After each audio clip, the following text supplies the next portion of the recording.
peserta yang hadir di acara sore ini, kepada teman-teman yang baik di Indonesia atau di luar, atau teman-teman yang di level crown sampai dengan teman-teman level agency. Nah, hari ini kita bergembira, senang sekali bahwa produk syariah sudah disetujui sama OJK. Nama produknya adalah Asuransi Istiqmal. Baik, sebelum kita sampaikan secara materi produk asuransi Istiqmal, mungkin ada baiknya kita ketahui terlebih dahulu tentang syariah. Bicara tentang syariah itu kan, mungkin sebahagian kita itu, ya apa ya syariah ya. Nah, jadi kalau bicara, sebelum saya lanjut ke tentang syariah, yang akan kita bahas hari ini, pertama adalah tentang syariah, terus asuransi syariah, terus secara konsep perbedaan asuransi syariah dan non-syariah, terus penggunaan arti istilah asuransi syariah. Nah, baru nanti di akhir sesi kita bahas tentang produk, mengenai pengertian, manfaat, dan syarat ketentuan, dan keistimewaan dari produk ini sendiri. Baik, teman-teman, Bapak Ibu, syariah. Bicara tentang syariah, kira-kira apa yang terlintas di pikiran kita kalau orang bicara tentang syariah? Mungkin ada orang berbicara tentang syariah. Kalau bicara syariah, mungkin orang berpikir agama ya, atau mungkin agama Islam, atau mungkin syariah itu apa ya? Nah, sebenarnya syariah itu sederhana ya. Sederhananya adalah syariah itu suatu sistem atau aturan. Jadi sederhana saja. Kalau orang bilang syariah itu apa sih? Syariah itu adalah sistem atau aturan. Aturan yang bagaimana? Aturan yang mengatur hubungan antara manusia dengan Tuhan dan hubungan manusia dengan manusia. Jadi di dalam keyakinan Islam itu, yang mengatur tentang hubungan manusia dengan Tuhannya dan hubungan manusia dengan manusia adalah syariah atau syariat. Nah, bicara tentang syariah teman-teman, terutama tentang ekonomi syariah, landasannya adalah fikih. Jadi, ekonomi syariah, bicara tentang ekonomi syariah berarti adalah hubungan manusia dengan manusia dalam hal berbisnis, kan gitu.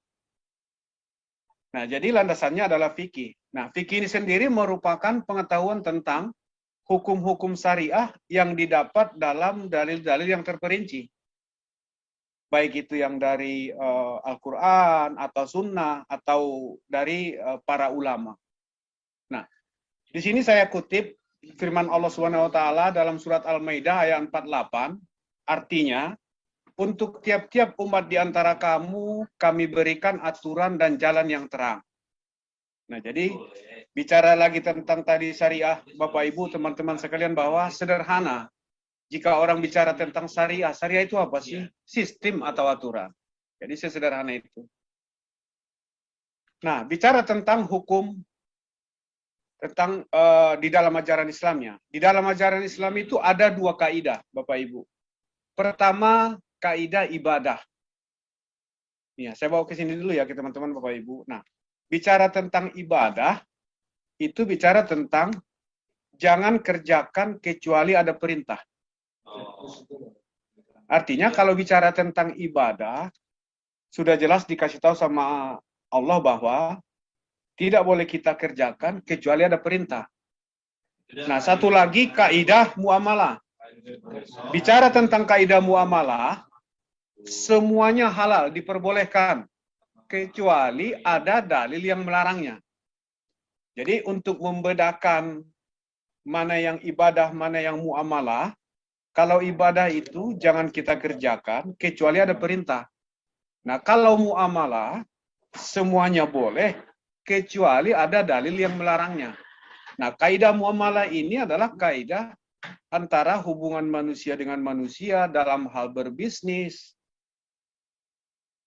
Jadi, kalau Bapak Ibu lihat di slide di bawah itu, asuransi syariah sebagai wujud dari bisnis pertanggungan yang didasarkan pada nilai-nilai yang ada dalam ajaran Islam. Yaitu Al-Quran, Sunnah, serta pendapat para ulama atau fuqaha. Baik, saya lanjut Bapak Ibu. Jadi, kalau bicara tentang Sebentar Bapak Ibu. Mengapa umat Islam harus beli produk syariah? Nah, atau wajib beli produk syariah. Hukum asuransi dalam Islam, kalau kita mengacu kepada Al-Quran, diperbolehkan nggak sih asuransi ini? Nah, di sini saya ada kutip 3 yang menunjukkan di dalam Al-Quran tersebut tentang asuransi. Pertama itu surat Al-Maidah, ayat 2. Bunyinya, saya bunyinya aja Bapak Ibu, artinya, tolong menolonglah kamu dalam mengerjakan kebaikan dan takwa, dan jangan tolong menolong dalam berbuat dosa dan pelanggaran. Dan bertakwalah kamu kepada Allah, sesungguhnya Allah amat berat siksanya. Yang kedua, surat An-Nisa ayat 9. Dalam surat An-Nisa ayat 9 ini dikasih tahu bahwa hendaklah takut kepada Allah orang-orang yang seandainya meninggalkan di belakang mereka anak-anak yang lemah, yang mereka khawatir terhadap kesejahteraan mereka. Oleh sebab itu hendaklah mereka bertakwa kepada Allah dan hendaklah mereka mengucapkan perkataan yang benar. Jadi dalam surat An-Nisa ini dikasih tahu juga, seandainya kita meninggalkan keluarga kita, janganlah meninggalkan dalam keadaan lemah. Artinya kita persiapkan juga untuk mereka. Yang ketiga, surat Al-Hasr ayat 18. Artinya di sini adalah, wahai orang-orang yang beriman, bertakwalah kepada Allah dan hendaklah setiap orang memperhatikan apa yang telah diperbuatnya untuk hari esok. Dan bertakwalah kepada Allah, sesungguhnya Allah Maha mengetahui apa yang kamu kerjakan.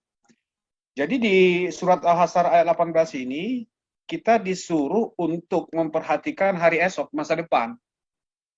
Nah, sebagian ulama mengartikan ini, Al-Maidah ini, An-Nisa, Al-Hasr ini ada kaitannya dengan asuransi syariah. Jadi secara Quran diperbolehkan. Kalaupun nanti mungkin di lain hal, Bapak Ibu, mungkin akan dapat beberapa pendapat yang tidak setuju tentang asuransi syariah. Ya. Nah, jika Bapak Ibu butuh ayat tadi yang di atas sebagai alat mungkin untuk ketemu dengan nasabah, nanti di akhir sesi kita akan bahas sekilas tentang tipe-tipe orang secara orang Islam dalam hal membeli sesuatu produk syariah ya. Apakah asuransi atau produk-produk yang berkaitan dengan produk-produk syariah. Nah, ini bisa digunakan, ini